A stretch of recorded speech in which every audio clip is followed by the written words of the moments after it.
আসসালামু আলাইকুম রহমতুল্লাহ বারকাতুহু।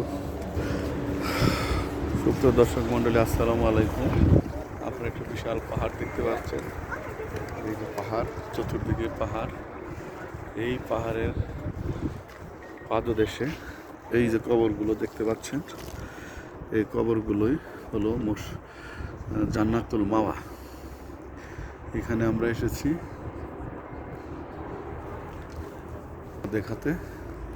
এই পাহাড়ের পাদদেশে এখানে ঘিরে রাখা হয়েছে।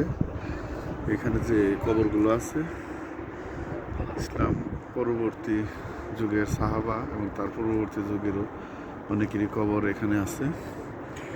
এখানে যে কবরটা বিশেষ উল্লেখযোগ্য সেটা হলো ওই প্রচণ্ড রোদের মধ্যে এসেছি।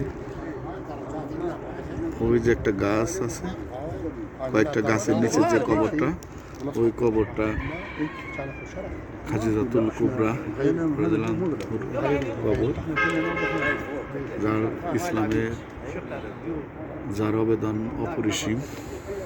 নবীজির স্ত্রী ছিলেন, উনি মক্কার তৎকালীন আমরা সবচেয়ে ধনী ব্যক্তি ছিলেন। তারপরেও তিনি তার ধন সম্পদ দান করে সাধারণ জীবনযাপন করেছেন। ইসলামের জন্য ওনার বিশাল ত্যাগ। সেই মহিষী নারীর কবর দেখি খাদিজাতুল কুবরা। আপনারা দেখতে পাচ্ছেন অনেক বিদেশি, অনেক লোক এসেছেন, তারা দেখবেন। এদিকেও দেখতেছেন, নিচেও আরো পাহাড়ের নিচেও আরো অনেক কবর আছে।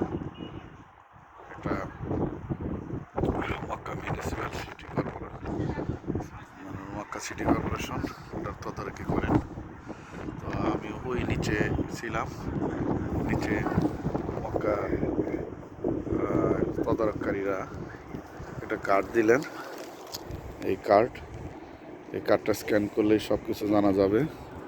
তো ওনারা যেটা বললেন যে এখানে এসে শুধু সালাম দিবেন, আসসালামু আলাইকুম, সালাম দিয়ে কোনো দোয়ার দরকার নেই, আপনারা চলে যাবেন। তো অনেকেই দোয়া করতেছেন, ওনাকে দোয়াটাকে নিরুৎসাহিত করতেছেন, শুধু সালাম দেওয়ার জন্যই বলতেছেন।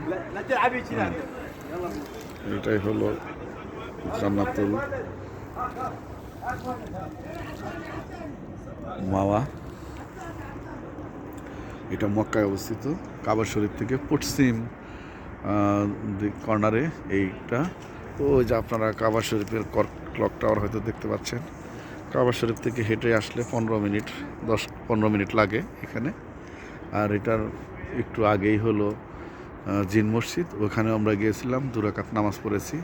সেই মসজিদে জিনারা নামাজ পড়তেন এবং নবীজি ওখানে নামাজ পড়তেন। তো সেই জন্য এটার নাম এখন অনেকেই বলেন জিন মসজিদ। তো আপনারা ভালো থাকুন, সুস্থ থাকুন, আল্লাহ হাফেজ। আবারও এ পর্যন্তই, ভালো থাকুন, সুস্থ থাকুন। আসসালামু আলাইকুম ওয়া রাহমাতুল্লাহ।